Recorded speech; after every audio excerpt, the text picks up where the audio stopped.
promessas de Deus para a igreja. Texto áureo.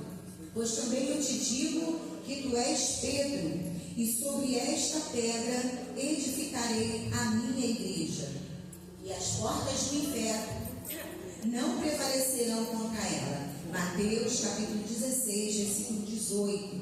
E a verdade prática, as promessas de Deus para a igreja são gloriosas.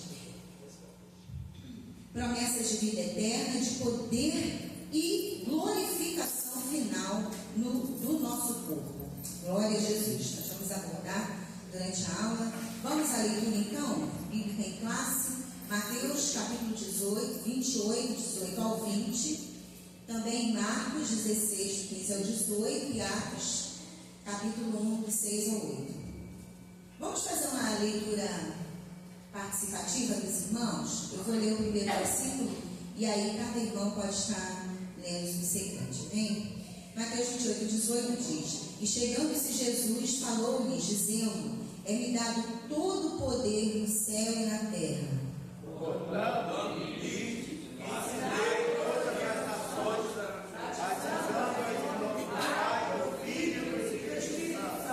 Ensinando-as a guardar todas as coisas que eu vos tenho mandado, e eis que eu estou convosco todos os dias até a consumação dos séculos. Amém. Agora Marcos 16, 15, igreja. E disse: E por todo mundo, pregai o evangelho a toda criatura. Quem crer e for batizado será salvo, mas quem não crer será condenado. E estes sinais seguirão aos que crerem.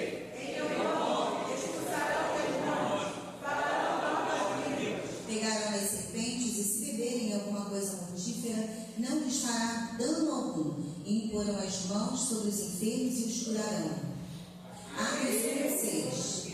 Aqueles, pois, que se haviam reunido, perguntaram-lhe, dizendo: Senhor, restaurarás tu neste tempo o reino de Israel? E disse-lhes: Não vos pertence saber os tempos ou as estações que o Pai estabeleceu pelo seu próprio poder, mas recebereis a virtude do Espírito Santo, que há de vir sobre vós, e sereis testemunhas, tanto em Jerusalém, como em toda a Judeia e Samaria, e até aos confins da terra. Glória a Jesus. A aula até 10h15, né? Evangelista Gustavo, vai normal até 10h15? 10h20. Meus irmãos, eu peço aos irmãos um pouco de paciência, porque conforme fui dando uma lida nessa lição e pesquisando em alguns comentários bíblicos, eu pude registrar, estou com um pigarro aqui, me perdoe, eu pude registrar muitos comentários aqui. Então peço a sua atenção, né, para essas leituras que eu vou fazer com os irmãos. Então foram várias fontes aqui, conforme elas iam cabendo de acordo com o texto da lição, eu ia anotando. Então, hoje vou fazer essa leitura, então não vou me ater tanto em tantos pontos, mas eu vou de agora até o final para dar a aula inteira, amém? Introdução, vamos lá. Na revista, nós temos a Igreja de Cristo, é portadora de promessas gloriosas de Deus. Ela foi idealizada pelo Pai, edificada por Cristo e guiada pelo Espírito Santo. É a comunidade dos salvos em Cristo Jesus para adorá-lo, servi-lo e ser a agência propagadora do Evangelho de Jesus. Aqui está um grande resumo de toda a aula, não é? A Igreja de Cristo é portadora das promessas. Dessas promessas que nós vamos hoje estar estudando, gloriosas do Senhor, da parte de Deus para a sua igreja. Obrigada, Maria.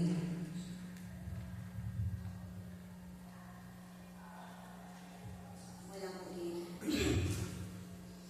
E nós vamos conhecer mais detalhes no decorrer da lição. Na leitura diária, o autor coloca algumas características da igreja. Interessante, todas as vezes passamos partido, né? Ouvindo nessas leituras da semana, que nós temos de segunda a sábado, né? Então aqui ele já coloca algumas referências muito importantes. tópico 3:1. E uma das características da igreja, nós somos a igreja de Cristo. Amém? A igreja de Cristo está aqui nesta manhã? Amém. Glória a Deus. Somos portadores das promessas gloriosas do nosso Deus. E na leitura diária, nós somos, uma das nossas características somos a noiva de Cristo. Segundo aos Coríntios 11:2 diz: porque estou zeloso de vós com o zelo de Deus, porque vos tenho preparado para vos apresentar como uma virgem pura a um marido, a saber, a Cristo. Então somos a noiva de Cristo. Também rebanho de Deus. 1 de Pedro, capítulo 5, versículo 1 ao 2, a parte A. Aos presbíteros que estão entre vós, admoesto eu, que sou também presbítero com eles, e testemunha das aflições de Cristo, e participante da glória que há de se revelar. Apacentai o rebanho de Deus. Então somos um rebanho de Deus. E podemos pensar mesmo como um rebanho, né? Um rebanho. Idealizamos isso. Quais são as necessidades do rebanho, né? Então, a ovelha que está no rebanho, que são nossas, podemos vestir para nós essas características também. A ovelha é um animal impotente. A ovelha, Mateus 9:36, não vamos ler, mas quem estiver anotando. Toda ovelha carece de um pastor. 1 de Pedro, capítulo 5, versículo 4. Toda ovelha carece de aprisco e toda ovelha carece de pasto.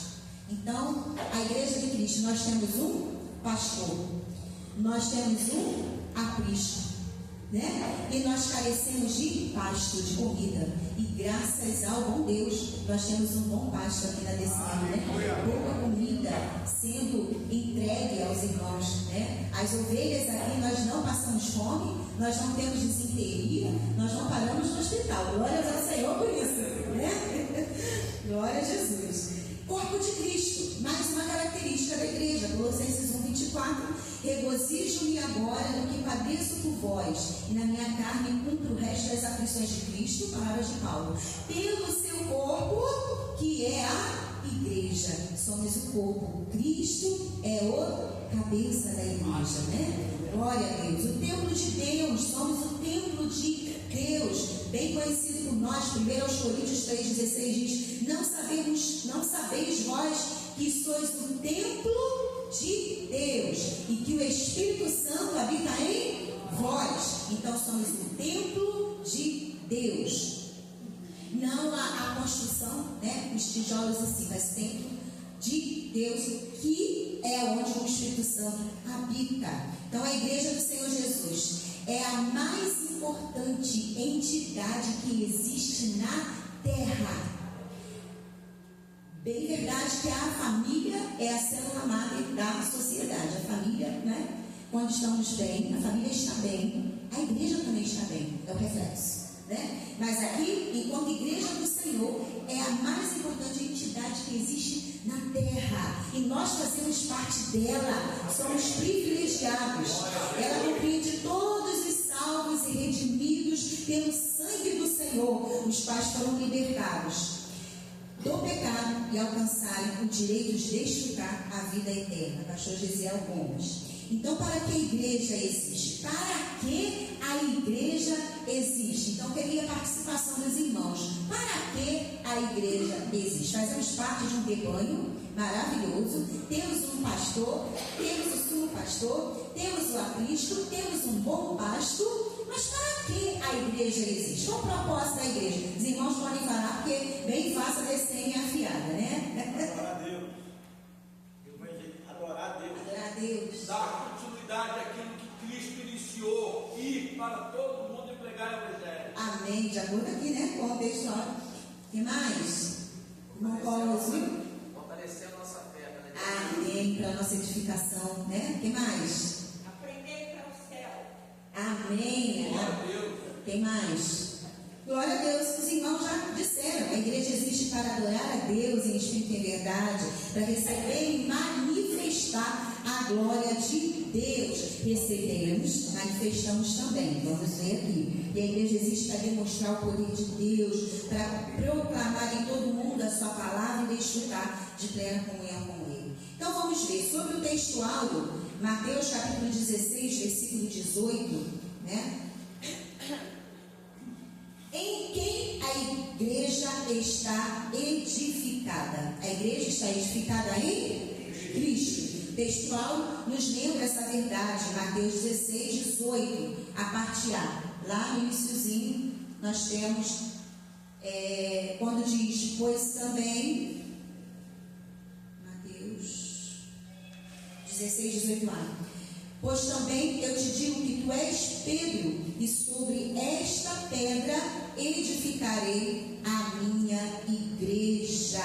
Aleluia!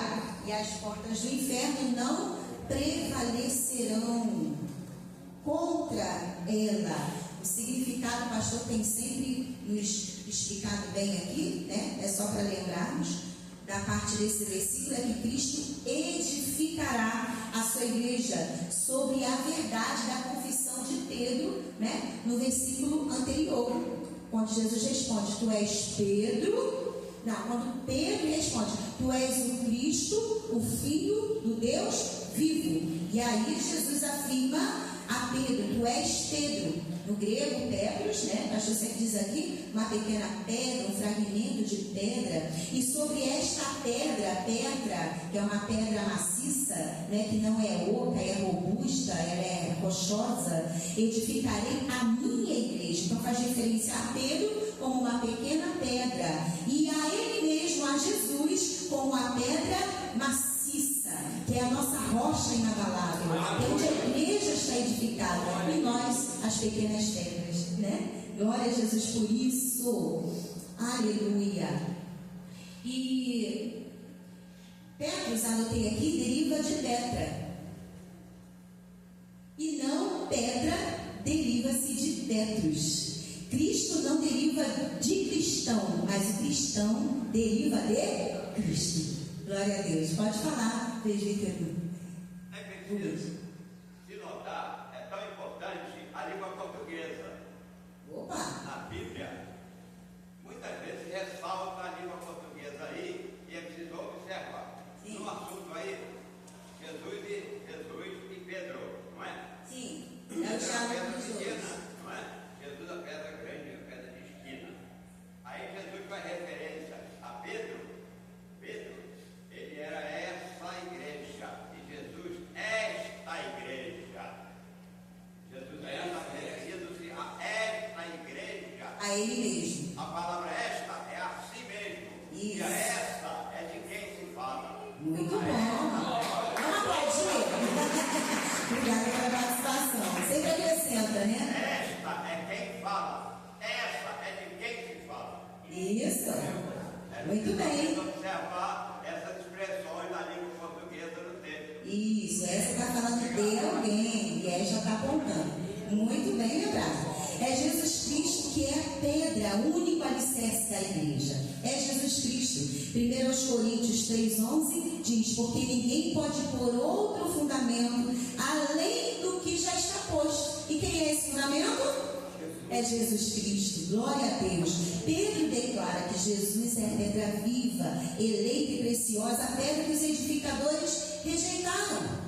A pedra rejeitada, 1 de Pedro 2,4, 6, 7, Atos 4,11, Pedro e os demais discípulos, as pedras vivas, como parte da estrutura da casa espiritual, a igreja que Deus está edificando. O que diz 1 de Pedro 2,5? Vós também, como pedras vivas, sois edificados casa espiritual e sacerdócio santo, para oferecer sacrifícios espirituais agradáveis a Deus por Jesus Cristo. E nós somos essas pedras vivas. Aleluia, para a igreja de Cristo hoje. Versículo 18b de Mateus 16 está lá, e as portas, dentro do versículo, né? O restante. E as portas do inferno não prevalecerão contra ela, aleluia. Em linhas gerais, né? As portas do inferno representam Satanás e a totalidade do mal no mundo, lutando para destruir a igreja de Jesus Cristo. A batalha sempre foi grande, né? Sempre houve perseguição, sempre. Quando lemos esse versículo, as portas do inferno não prevalecerão contra ela, lembramos muito do mundo espiritual. E o mundo espiritual usa seus artifícios, né? Os seus instrumentos. Durante a história da igreja foram impérios, né? Hoje tantas filosofias, né? O iluminismo, o comunismo que existe, a perseguição, os imperadores, sempre as portas do inferno, elas se levantaram contra a igreja do Senhor. E o diabo usa, né, os seus meios. E hoje não é diferente, mas elas não prevalecerão. A igreja do Senhor nunca deixará de existir, né? Glória a Jesus, independente dos levantes de Satanás para destruir a sua igreja, mas nunca será destruída. Dentre as promessas feitas à igreja, as que mais se destacam são várias, né? Mas aqui nós colocamos a salvação em Cristo, ser salvo, o derramamento do Espírito Santo e o retorno de Cristo para buscar os salvos, para buscar a sua igreja. Só quem está aqui sabe, vive essa verdade, conhece, reconhece, né? Então no tópico 1 nós temos lá a natureza da promessa de Deus para a igreja. Vamos ver aí o tópico 1, 2 e 3. Dispõe um pouquinho aí. Então, as promessas. A primeira é a promessa de sinais sobrenaturais. Vamos lá, a promessa de sinais sobrenaturais. Tópico 2, a promessa de revestimento de poder. Tópico 3, promessas espiritual. Aleluia. Então, sobre os sinais sobrenaturais, Jesus chamou seus discípulos primeiramente, é bom lembrarmos isso, né? Jesus chamou os seus discípulos primeiramente para si, para aprenderem com ele, né? A seu respeito, e então os enviaria ao mundo. Somos enviados ao mundo, devemos ir, né? Pregar o Evangelho, mas antes disso vem o conhecimento de Cristo, o andar com ele, caminhar com ele. Como falar se não experimenta ele? Né? Como vai falar do quê? Então, da experiência. Jesus chamou para ter experiência com ele, caminhando com ele, aprendendo com ele. Não é assim? Então, na revista nós temos aí, em algum trecho, o Evangelho de Mateus 28, 18 ao 20, revela o estabelecimento da grande comissão de Cristo para seus discípulos. Então, comissão. O que é comissão? É ordem para fazer alguma coisa. Somos comissionados como igreja do Senhor para fazermos alguma coisa. Nós vamos estar vendo aqui. Então, a grande comissão é a ordem que o Jesus ressuscitado, né, quando aparece aos 11, que ele deu para ir e fazer discípulos em todo o mundo. É uma ordem para todos nós, para todos os salvos em Jesus, né? E nós temos lá, mas antes, no versículo 18b, Jesus afirma: é-me dado todo o poder no céu e na terra. E a nós, os versículos 19 e 20, parte B, afirma, portanto, né, esse portanto aí, veja que por isso, assim sendo, é uma conjunção, inclui a conclusão de uma ideia anterior, né? Aí Jesus diz, portanto, por isso, ide, fazei discípulos de todas as nações, batizando-os em nome do Pai, e do Filho, e do Espírito Santo, ensinando-nos a guardar todas as coisas que eu vos tenho mandado. O povo de Deus tem essa promessa de poder e autoridade divinos para proclamar o Evangelho por todo o mundo. Todo o poder foi dado a ele, a autoridade. Glória a Jesus. E o que dizer das experiências da nossa igreja local, né? Da DCM? Ide. É ir, ensinar e batizar. O ide de Jesus, o evangelismo, panfletagem, o evangelismo na praça, evangelismo dos lares, não é?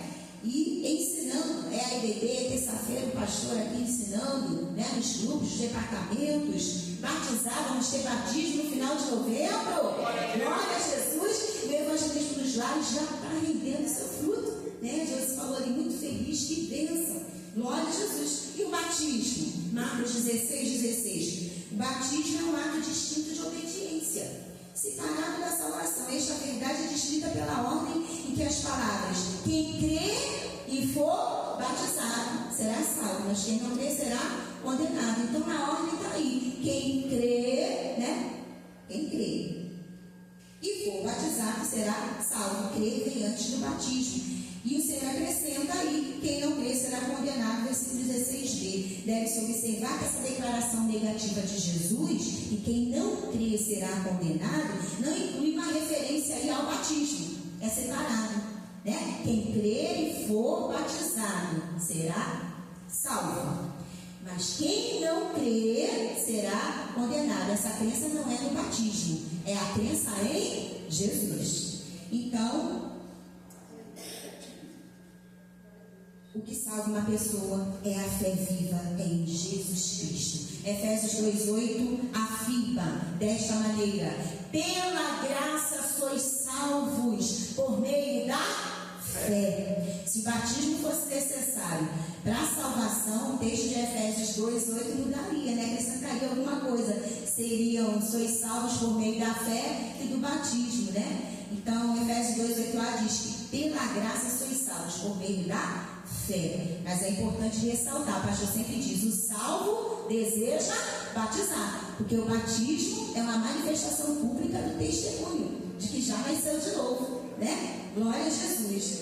Então, a palavra salvos aqui, ela é traduzida no termo grego sesos menore. Irmãos, não estudo grego, é porque já está no comentário, para vermos a raiz da palavra. Sesos menore significa que esta salvação teve lugar em algum ponto no passado e continua no presente, sendo realizada pelo próprio Jesus Cristo. Então a salvação continua, não é? A igreja, enquanto estiver aqui, continuará pregando a salvação. Lá na nossa revista, ainda nesse tópico 1:1, em Marcos 16, temos a promessa de que sinais sobrenaturais ocorreriam para confirmar a obra da grande comissão. Versículo 17 diz: e estes sinais seguirão aos que crerem. Em meu nome expulsarão os demônios, falarão novas línguas. Então, como igreja de Cristo, ao proclamarmos a mensagem de arrependimento e salvação, devemos esperar que milagres, em nome de Jesus, aconteçam como realidade de que o reino dos céus está agindo neste mundo. Glória a Deus. Estamos diante de uma promessa de confirmação de obra de evangelização, porque a igreja é a única portadora, aquela que recebe poder e autoridade para a manifestação de coisas sobrenaturais, de milagres, de curas, e precisamos buscar por isso. É uma forma também de evangelização para que o mundo veja e creia. Quem é que faz essas obras, né? E temos visto isso diante de testemunhos que ouvimos e podemos buscar muito mais. As Escrituras ensinam claramente que Cristo quer que seus seguidores operem milagres ao anunciar o Evangelho do Reino de Deus, como está registrado em Lucas 9:2. Reunindo os 12, Jesus deu-lhes o poder e a autoridade para expulsar os demônios e curar doenças, e enviou a pregar o reino de Deus e curar os enfermos. Então o Senhor dá autoridade à sua igreja para expulsar demônios e curar enfermidades. Aleluia, glória a Jesus. Estes sinais realizados também pela Igreja de Cristo confirmam que a mensagem do Evangelho é genuína, que o reino de Deus chegou na terra com poder e que o Senhor, Jesus Cristo, vive e ressurreto, está presente entre os seus, operando através deles. Em Atos 6:8, no contexto da igreja primitiva, né? Estevão, homem cheio de fé e de poder, fazia prodígios e sinais entre o povo. Então é para a igreja de hoje também. Prodígios e sinais entre o povo. E os propósitos desses sinais são para glorificar o Senhor. Não é homem, não é show que a gente vê por aí, né? Filma aqui, veja ali. Parece que dá mais glória ao homem e a situação do que é o próprio Deus. Então os propósitos desses sinais são convencer o mundo de que Jesus está vivo, convencer o mundo de que Jesus realmente governa a igreja, Jesus quem faz todas essas obras por meio da sua igreja, convencer a igreja de que ela é a única na história, glorificar o santo nome do Senhor Jesus Cristo e tornar a igreja invencível até a volta de Cristo. Aleluia! Essa promessa de sinais é a confirmação contínua da obra redentora de Cristo e do poder transformador do Espírito Santo que opera através da igreja. Então vamos lá, tópico 1, 2. A segunda promessa, a promessa de Revestimento de poder. pode ser melhor, né? A promessa de Revestimento de poder. glória a Jesus. Na revista, em algum ponto diz, é a promessa do batismo no Espírito Santo para capacitar o crente na transmissão das boas novas de salvação e como testemunhas de Cristo em nossa família, bairro, cidades e nações. Atos 1:8, né? Mas recebereis virtude do Espírito Santo, que há de vir sobre vós e sereis testemunhas, tanto em Jerusalém como em toda a Judéia e Samaria e até os confins da terra, do milho ao macro, começando dentro da nossa casa até os confins da terra, né? Portanto, assim sendo, estamos diante de uma promessa de capacitação espiritual para a evangelização. É como se fosse esse copo aqui que a Maria trouxe. Esse copo, ele está cheio. Quando nós recebemos o revestimento, eu nunca mais esqueci essa comparação na escola dominical, uma aula, parece que foi o pastor Marcos que falou, ou o Cláudio César, ou o pastor Cláudio. Aqui está um copo cheio, e é bom estarmos cheios do Espírito Santo, mas quando há o batismo do Espírito Santo, é como se esse cálice, esse copo transbordasse. A alegria abundante, o preenchimento, né? Uma fartura, vamos dizer assim. Por isso que nós louvamos. O meu cálice, eleva-te, Senhor, vem enchê-lo, faz-o transbordar. Pai celeste, dá-me sempre o teu poder. Vem, Senhor, minha vida transformar. Glória a Jesus. Então é importante buscar o batismo com o Espírito Santo. Aleluia, sermos renovados, não é para ser batizado e parar ali, não, é para falar todo o culto. Em casa, andando na rua, receber, né? Esse poder é tão glorioso. E aí o Senhor nos mostra coisas, o Senhor nos usa para falarmos algo. Fica como se fosse, não é como se fosse, é uma autoridade maior para falar do amor de Deus. É um presente que o Senhor nos dá, né? Então, quando diz ali, mas recebereis a virtude do Espírito Santo, o poder, né? O termo original ali é dunamis, o pastor sempre diz aqui, que significa poder real, poder em ação. E esse é o versículo-chave do livro de Atos, né? Atos 1:8. Poder significa muito mais do que uma força, uma capacidade. Designa aqui principalmente o poder divino em operação, em ação.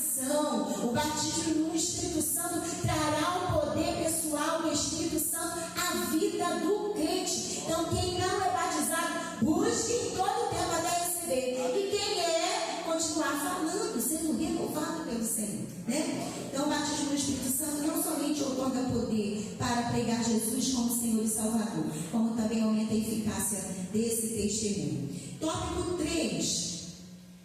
Terceira promessa colocada pelo pastor Eginaldo. Promessas espirituais para uma instituição espiritual. É a Igreja de Cristo, o corpo de Cristo, né? Na revista, diz lá, ao longo das Escrituras, percebemos que a igreja foi forjada, ela foi moldada espiritualmente em Cristo. Por isso, a natureza das promessas para a igreja é primariamente espiritual. Pregar as bênçãos é muito bom, né? Receber as bênçãos materiais é muito bom, mas a princípio ali, primariamente espiritual. Então, as promessas espirituais, algumas promessas, né?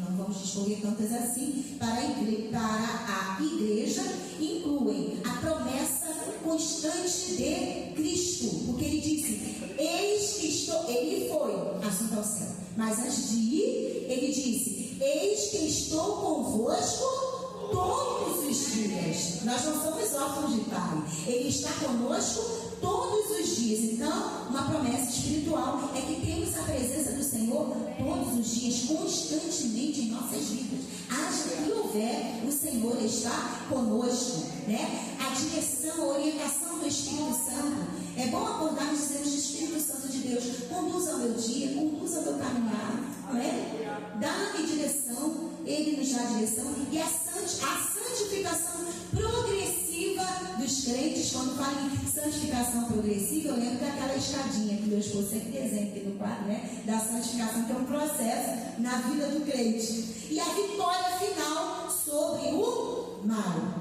Essas promessas garantem que a igreja será fortalecida guiada e preservada até o final dos tempos, independente das adversidades que venha a enfrentar. Então a igreja do Senhor, ela é vitoriosa, porque Jesus está com ela.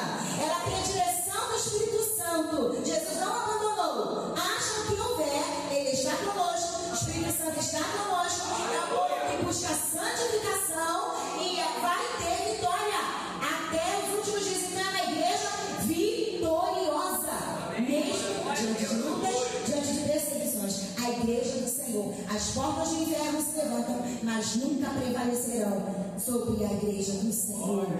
Aleluia, glória a Jesus. Eu vou pular uma parte. Tópico 2 em Romano diz: as promessas de Deus para a igreja. Tópico 1, promessa de vida eterna. Vamos falar juntos? Promessa de vida eterna. Na revista diz assim: estabelecimento da grande comissão do nosso Senhor, como vimos em Mateus 28 e em Marcos 16, e constatamos que a primeira e grande promessa da igreja é a de vida eterna, a salvação em Cristo Jesus. Essa promessa é para todo aquele que crê. A salvação é para todos, indistintamente. Aleluia. João 5,24 diz: na verdade vos digo que quem ouve a minha palavra e crê naquele que me enviou tem a vida eterna e não entrará em condenação, mas passou da morte para a vida. Então, para ouvir precisamos pregar, precisamos testemunhar para que possam crer, né? Então esse versículo, ele destaca a importância de ouvir a palavra de Deus e ter a fé nele, para crer nele, né? Aqueles que verdadeiramente acreditam e confiam em Deus recebem a promessa de vida eterna, mais uma promessa liberada, e são libertos da condenação da morte eterna, né? Então esta é uma mensagem poderosa que nos lembra a importância da nossa relação com Deus e da nossa fé nele. Glória a Jesus. Um comentário aqui interessante da Bíblia Pentecostal: Jesus descreve aquele que tem a vida eterna e que não entrará, preste atenção, Jesus descreve aquele que tem a vida eterna e que não entrará em condenação como aquele que ouve e crê. Ouve aqui, no grego, akouon, e crê, os dois verbos crê, pisteuon, são gerúndios que enfatizam uma ação contínua. Lembra? Andando, cantando, adorando, o que termina em ando, né? O verbo particípio dá a ideia de continuidade. Quando falamos estamos adorando, não é só algo de momento, é para agora, é para depois. Então, nesse sentido aqui, o que ouve está ouvindo, o que crê está crendo. Portanto, ouvir e o crer não são atos de um único momento, mas de uma ação continuada. Jesus afirma que a nossa atual possessão da vida eterna depende de uma fé viva no presente e não de uma decisão de fé feita em algum tempo passado. Creu, ouviu, creu. Aí aceitou Jesus. Acabou aí? Não. É um processo, tem a continuidade. A igreja continua crendo. A igreja continua ouvindo. Não é uma vez salvo para sempre, ali está tudo bem, fica ali mesmo, não preciso mais nada para a minha vida espiritual. É um processo contínuo. Glória a Jesus. A vida eterna não é apenas uma extensão infinita da vida, como a conhecemos, mas uma qualidade de vida que começa no momento da conversão e continua em sua plenitude na eternidade. É uma vida caracterizada por uma relação íntima e ininterrupta com o Senhor. Começa no dia da conversão, na terra ela continua, e quando estivermos no céu, estaremos para sempre com o Senhor. A nossa comunhão, ela é ininterrupta, é para todo sempre. Nós desfrutamos aqui e muito mais no céu de glória, para sempre com o Senhor. Alguém aqui quer se divorciar dessa relação tão tremenda e poderosa, tão viva, tão eficaz, né? Glória a Jesus. Se alegre, irmão, nessa manhã. Você é a noiva. Não se divorcia, não. Glória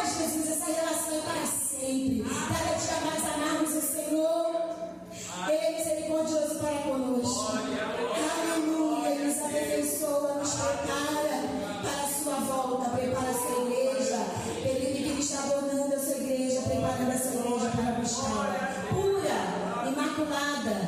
Glória a Jesus. Segunda promessa, promessa de poder. Eu gostaria de ler com a igreja Atos no capítulo 1, por favor. Abra sua Bíblia. Aleluia. Glórias ao teu nome, Senhor. Atos no capítulo 1, versículo 1. Estabelecimento da igreja.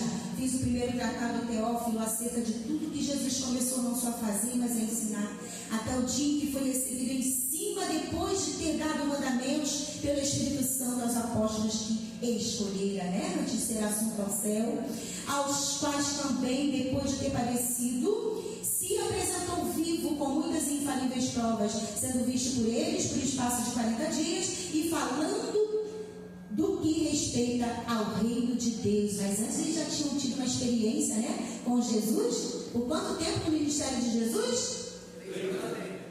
E ele ainda veio e ficou mais? Ressuscitou e ficou mais?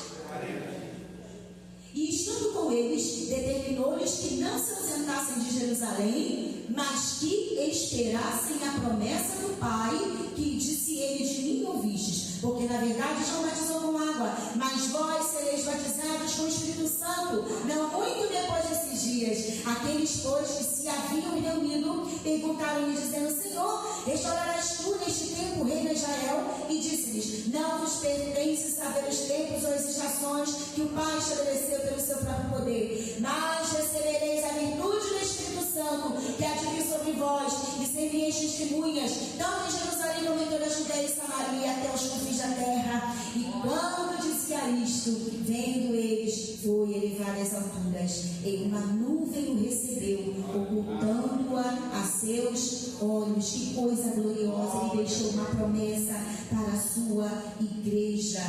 E na revista, no tópico 2 do 2, diz: essa promessa foi feita em Atos dos Apóstolos. Acabamos de ler: João batizou com água, mas vós sereis batizados com o Espírito Santo não muito depois desses dias, Mas recebereis a virtude do Espírito Santo, que há de vir sobre vós, e sereis testemunhas tanto em Jerusalém como em toda a Judeia e Samaria, até os confins da terra.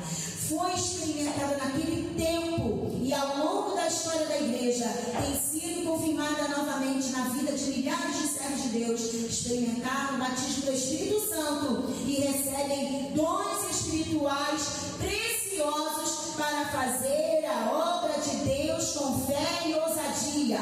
Não é o fazer por fazer, é receber os dons espirituais para fazer a obra de Deus. A obra de Deus não deve ser feita de qualquer maneira. Vimos aqui no tópico anterior que é uma obra espiritual para uma instituição espiritual, para não cairmos no fazer por fazer, o que eu sei fazer eu vou fazer. Não, são dons que o Senhor atribui à sua igreja e nós usamos esses dons no nosso ministério, porque senão cai naquela coisa de fazer por fazer, e eu não vou vigiar em várias coisas. Amém, igreja? Amém. O poder prometido em Atos não é uma força humana, mas uma capacitação divina que habilita os crentes a realizar feitos que vão além de suas capacidades naturais. Na quinta-feira nós vamos ter o culto das irmãs, vamos ter alguns enfeites. A gente está falando ali, minha irmã Lara, das bexigas que enchem, até a bexiga que enche. O laço que a Valéria vai promover para colocar aqui.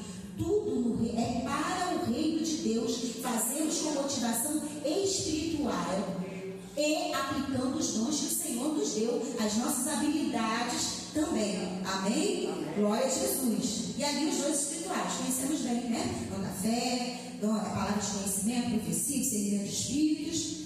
O mesmo Senhor que batizou os primeiros crentes em Atos continua a batizar hoje. Ele deseja que sua igreja, em todas as gerações, seja revestida com esse poder sobrenatural, para que possa cumprir sua missão de ser luz em um mundo de trevas. Glória a Jesus. Então vamos passar para o tópico 3, que diz a terceira promessa, a promessa da glorificação. Igreja, a necessidade aí, os irmãos que estão sem revista, ainda tem revista, Evangelista Gustavo, tem revista, irmãos, não deixa de pegar essa revista, tá bom? Tópico 3 do 2, vamos lá. A promessa da glorificação. Amém. Na revista, nós temos lá em Atos 1, também se encontra a promessa da vinda do Senhor. Quando ele diz varões, perdão, mas quando ele diz não, aqui simbolizamos varões galileus, porque estáis olhando para o céu. Esse Jesus que dentre vós foi recebido em cima do céu, há de vir, assim como para o céu o vistes ir. Atos 1:11. A palavra de Deus nos mostra que quando nosso Senhor arrebatar a sua igreja, seremos semelhantes a Ele, porque assim como é, o veremos. Glória a Jesus. Estamos apóstolos, com os olhos fitos para os céus, aleluia, enquanto Cristo era assunto, né? Eis que junto deles se puseram 2 homens vestidos de branco, dizendo essas palavras: esse Jesus, ele que foi recebido ao céu, há de vir, como para o céu vistes ir. Nós cremos que ele voltará para nos buscar, e quando ele nos buscar, não será nesse corpo que subiremos, nós seremos transformados, receberemos um corpo de glória, modificado, não esse corpo limitado, mas um corpo glorificado como o do nosso Jesus Cristo, e assim estaremos para sempre com o Senhor. Aleluia, aleluia, aleluia. Eu vou pular aqui, porque isso já é bem ministrado na nossa igreja, para que possamos abordar o último tópico. Só gostaria de deixar para os irmãos aqui que todos receberemos novos corpos, como dizem Paulo aos Coríntios, na primeira carta do capítulo 15, do 50 ao 54, que diz: e agora digo isto, irmãos, que a carne e sangue não podem herdar o reino de Deus, nem a corrupção herdar a incorrupção. Eis que vos digo um mistério, na verdade nem todos vão, pastor fala aqui sempre de cor, né? Mas eu estou lendo. Mas nem todos dormiremos. Perdão, nem todos dormiremos, mas todos seremos transformados no momento, no abrir e fechar de olhos, ante a última trombeta, porque a trombeta soará e os mortos ressuscitarão incorruptíveis e nós seremos transformados, empataremos juntos e chegaremos lá. Glória a Deus, porque convém que isto que é corruptível se revista da incorruptibilidade e que isto que é mortal se revista da imortalidade. E quando isto que é corruptível se reveste da incorruptibilidade e isto que é mortal se reveste da imortalidade, então cumprir-se-á a palavra que está aí escrita: tragada foi a morte na vitória da igreja. Oh, glória a Jesus. Aleluia. Seremos livres da corrupção do pecado e da morte. Terceiro tópico para encerrarmos: condições para viver as promessas de Deus. E o pastor Elinaldo coloca essas condições, que são fé, fidelidade e obediência. Muito bom estudarmos as promessas do Senhor, as promessas exclusivas para a igreja do Senhor, mas temos também a nossa parte para vivermos essas promessas, né? Fé, vamos lá, fé, fidelidade e obediência, entre tantas outras, né? Então está lá na revista, as escrituras mostram que perseverar na fé em Deus é condição indispensável para viver o tempo de suas promessas. Perseverar na fé, né? Tem dias que temos mais desafios, sim. As lutas parecem que vão nos engolir, mas mesmo que seja, olha, uma fé do tamanho de um grão de mostarda. Se eu tivesse um grão para poder mostrar aqui, mas acho que todos conhecem, né? É muito pequena. Então devemos perseverar na fé em Jesus Cristo para vivermos as promessas do Senhor. Porque parece que diante dos levantes das circunstâncias, né, está tudo tão difícil, parece que nós não vamos alcançar. E uma vez eu recebi uma palavra de uma irmã preciosa que disse: Raquel, a gente deve caminhar olhando já as promessas lá na frente se cumprindo em nossas vidas. E para a igreja do Senhor, caminhar no Senhor, parece que não está acontecendo nada. No meu ministério parece que nada se move, está tudo tão desafiador, tudo tão difícil. Mas nós caminhamos olhando a promessa que o Senhor nos fez não desacreditar e nem esquecer. Que o Espírito Santo nos faça lembrar das promessas dele em nossa vida, na vida da igreja, para que possamos ali, perseverando na fé, alcançarmos essas promessas promessas do Senhor. Glória a Jesus, porque isso aí nos fortalece. Eis que estou convosco todos os dias, o Senhor está conosco, mesmo nos dias mais desafiadores, né? Então, Senhor, a promessa está de pé. Veio invisível que nem Moisés. Veio invisível que nem Moisés. Glória a Deus. Porque tempo o gosto do pecado, porque ele via, estava esperando ele na frente. Amém. Números 23, 19. Deus não é homem para que minta, nem filho do homem para que se arrependa. Acaso ele fala e deixa de agir? Acaso promete e deixa de cumprir? Números 23, 19. Se alguém tiver, não. Josué 21, 45. De todas as boas promessas do Senhor à nação de Israel, nenhuma delas falhou. Nenhuma. Todas se cumpriram. E vai se cumprir na sua vida, na minha vida, na vida da igreja. Pastor, ministrou aqui esses dias, né? Nenhuma tem falhado.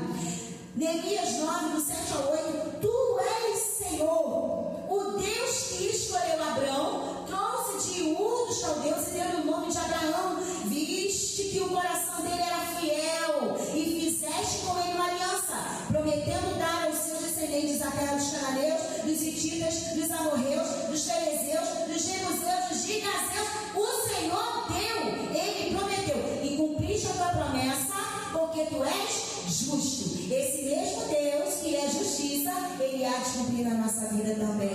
E Salmo 145, verso 13b: o Senhor é fiel em todas as suas promessas e é bondoso em tudo que faz. Então, como é a nossa devocional diária? A fé é fortalecida pela palavra de Deus, nos revela as suas promessas, nos lembra a sua fidelidade. Então, é essencial para vivermos as promessas de Deus, nos alimentarmos regularmente das Escrituras, né? Nós temos uma equipe boa aí, os irmãos estão participando da maratona. Quem é maratonista aí do grupo? Ó, que bênção! Temos um grupo ali abençoado, de 15 dias põe pergunta, Maria toda semana colocando lá a leitura diária, e tem sido uma bênção, né? Então, meditar nas promessas, né? Permitir que a verdade de Deus se firme no nosso coração. Tem que estar lendo, tem que estar conhecendo esse Deus, conhecendo as promessas, fazendo a nossa parte. A fé também se expressa em oração, em gratidão e uma vida de obediência, confiando que Deus está trabalhando, mesmo quando não vemos os resultados imediatos. Glória a Jesus. Segundo tópico, é preciso ser fiel. É preciso ser fiel. Tópico 2 do 3. Já estamos caminhando para o final. A fidelidade é uma qualidade essencial para aqueles que desejam viver as promessas de Deus. Crer é o primeiro passo. Crer é a fé que o autor coloca aqui. Mas é a fidelidade que vai sustentar essa fé ao longo do tempo, especialmente nas nossas provações e nas nossas dificuldades. Devemos continuar com fidelidade ao Senhor. Então, os discípulos de Cristo, né, são exemplos de fidelidade, porque depois de receber as instruções do Senhor, conforme nós lemos em Atos, no capítulo 1, no versículo 8, eles obedeceram, perseveraram em oração e aguardaram a promessa do derramamento do Espírito Santo que se cumpriu no dia de Pentecostes. Nós temos isso confirmando em Atos, né? Capítulo 2, versículo 1. Essa fidelidade demonstrada na espera e na obediência foi recompensada pelo poder do alto. Glória a Jesus. E que nos capacitou para serem testemunhas. Então, para sermos testemunhas, é necessário buscarmos e mantermos a nossa fidelidade ao Senhor. Glória a Deus. Permaneceram todos no lugar conforme foi pedido. E vamos caminhar, estou até suando. Falta um minuto. 25. Então, vamos pular aqui. E obrigação nossa, né? É obrigação de cada crente ser fiel. Devemos ser fiéis porque somos filhos de um Deus fiel. 1 Coríntios 1:9, né? Fiel é Deus, pelo qual foste chamados para a comunhão do seu Filho Jesus Cristo, nosso Senhor. E os crentes devem ser santos, irmãos e fiéis, assim somos chamados. Colossenses 1:2. Paulo, apóstolo mesmo, né? Apóstolo de Jesus Cristo pela vontade de Deus, irmão Timóteo, aos santos e irmãos igreja em Colossos. Os crentes são chamados de fiéis em Cristo. Efésios capítulo 1, versículo 1, Paulo, apóstolo de Jesus Cristo, pela vontade de Deus, aos santos que estão em Éfeso e fiéis em Cristo. Somos chamados de fiéis. Então, para nós, esta manhã, o Senhor faz nos lembrar: precisamos ser fiéis, caminharmos em fidelidade. E como ter recompensa? O Senhor recompensa essa fidelidade. Ele é maravilhoso. O crente fiel é sempre lembrado. Temos as referências. Quem quiser, depois eu divido esse material. A vitória é garantida aos chamados, eleitos e fiéis. Quem for fiel até a morte receberá. Oi, irmãos, pode ser melhor, né? Receberá a coroa da vida. Aleluia. O homem fiel abundará em bênçãos. Provérbios 28 e 20. E por fim, é preciso obedecer a Deus. Para que as promessas se cumpram, é necessário a obediência. Está lá, Lucas 24, 49. Ficai, porém, na cidade de Jerusalém, até que do alto sejais revestidos de poder. A obediência a essa instrução específica foi crucial para que os discípulos recebessem o poder do Espírito Santo, capacitando-os a cumprir a missão de testemunhar por todo mundo.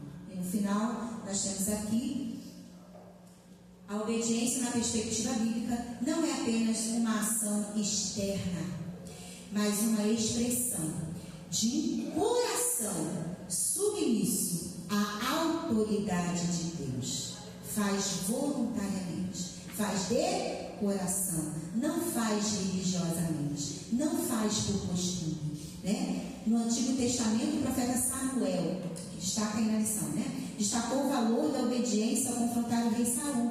Ele disse: eis que obedecer é melhor do que sacrificar. Não vamos comentar. E a história do povo de Israel serve como uma advertência também poderosa sobre as consequências da desobediência. Como a história de Israel é uma senoide, né? Enquanto o povo obedecia, tinha vitórias e experiências com Deus, Deus guardava, Deus livrava o seu povo, mas quando não obedecia, havia derrotas. Então a obediência precede bênçãos sobre as nossas vidas, bênçãos sobre a vida da igreja, quando o rebanho é assim, obediente, submisso ao Senhor e à autoridade que Ele tem colocado na igreja. E a obediência também testemunha ao mundo de que seguimos a Cristo em todas as coisas, não apenas em palavras, não, mas em ações, né? Temos essa obrigação de sermos testemunhos, bons filhos, obedientes ao Senhor, porque o mundo está olhando para nós, está olhando os nossos frutos, está olhando a nossa vida, né? Então é tempo de nos colocarmos na presença do Senhor em obediência, certos que Ele é fiel para cumprir o que prometeu àqueles que o seguem com integridade e devoção. Que o Senhor continue abençoando a amada DCM. Vai ser 3 minutinhos, me perdoe. E eu agradeço a oportunidade em nome de Jesus.